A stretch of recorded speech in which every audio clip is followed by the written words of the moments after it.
ನಾನು ನಿಮ್ಮ ಸೇಮಾ. ಇವತ್ತಿಂದ ನನ್ನ ವಿಂಟರ್ ವೆಕೇಶನ್ ಸ್ಟಾರ್ಟ್ ಆಗ್ತದೆ. ಹಾಗಾಗಿ ನಾನು ಮಿನಿ ವ್ಲಾಗ್ಸ್ ಮಾಡಿ ಹಾಕುವ ಅಂತ ಪ್ಲಾನ್ ಮಾಡ್ತಾ ಇದ್ದೇನೆ. ಇವತ್ತಿನ ನನ್ನ ವ್ಲಾಗ್ ನಾನು ಎಂತ ಕುಕ್ ಮಾಡ್ತೇನೆ ಮನೆಯಲ್ಲಿ ಅಂತ. ಇವತ್ತು ಏನೋ ಒಂದು ಸ್ಪೆಷಲ್ ಅಡುಗೆ ಮಾಡುವ ಅಂತಿದ್ದೇನೆ. ನನಗೆ ಸ್ಪೆಷಲ್ ಡೈಲಿ ಕಾಲೇಜಿಗೆ ಹೋಗುವಾಗ ಗಡಿಬಿಡಿಯಲ್ಲಿ ಸಾರು ಸಾಂಬಾರು ಅಷ್ಟೇ. ಹಾಗಾಗಿ ಇವತ್ತು ನಾನೆಂತೂ ಬೇರೆ ಮಾಡಲಿಕ್ಕೆ ಹೊರಟಿದ್ದೇನೆ. ನೋಡಿ ಎಂತ ಅಂತ. ಇವತ್ತು ನಾನು ರೈಸ್ ವಿತ್ ಕರಿ, ಕಾಲಿಫ್ಲವರ್ ಕರಿ ಮಾಡುವ ಅಂತ ಪ್ಲಾನ್ ಮಾಡ್ತಾ ಇದ್ದೇನೆ. ಹಾಗಾಗಿ ಮೊದಲು ನಾನು ವಾಶ್ ಮಾಡ್ತೇನೆ ಚಂದ. ಇದನ್ನು ಬಿಸಿ ನೀರಲ್ಲಿ ಕುದಿಸಿ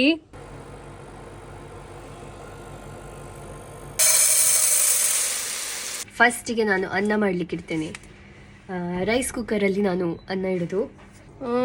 ಇಲ್ಲಿ ತುಂಬ ಫ್ರೆಶ್ ತರಕಾರಿ ಸಿಗ್ತದೆ. ನೆಕ್ಸ್ಟ್ ನಾಳೆ ನಾನು ತರಕಾರಿ ಬೈ ಮಾಡಲಿಕ್ಕೆ ಹೋಗುವಾಗ ಅದು ವಿಡಿಯೋ ಮಾಡ್ತೇನೆ.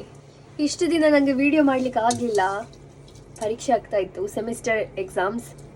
ಹಾಗಾಗಿ ಅದೆಲ್ಲ ಮುಗಿದು ಒಂದು ಸಣ್ಣಕ್ಕೆ ಒಂದು ಜ್ವರ ಬಂತು. ಜ್ವರ ಮುಗಿಸಿ ಈಗ ನಾನು ವ್ಲಾಗ್ ಮಾಡುವಂತ ಹೊರಟದ್ದು.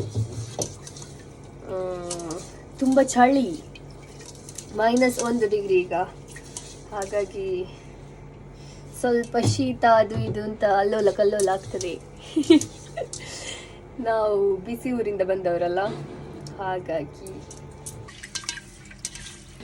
ನಾನು ದಪ್ಪಾಗಿದ್ದೇನೆ ಅಂತ ತಿಳ್ಕೊಳ್ಬೇಡಿ ಆಯ್ತಾ. ಆ್ಯಂಗಲ್ ಹಾಗೆ ಉಂಟು, ನಾನು ಕಿಟಕಿಯಲ್ಲಿ ಇಟ್ಟದ್ದು. ನಿಜವಾಗಿ ನಾನು ಸಪೂರವೇ ಇದ್ದೇನೆ. ಮತ್ತೆ ಜಾಕೆಟ್ ಎಲ್ಲ ಹಾಕುವ ಕಾರಣ ದಪ್ಪ ಕಾಣ್ತೇನೆ.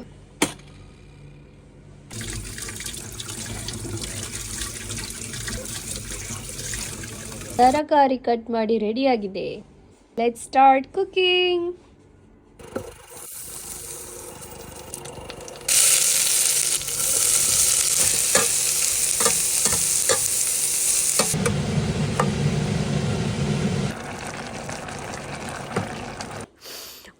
ಭಾರಿ ರುಚಿಯಾದಾಗೆ ಕಾಣ್ತದೆ.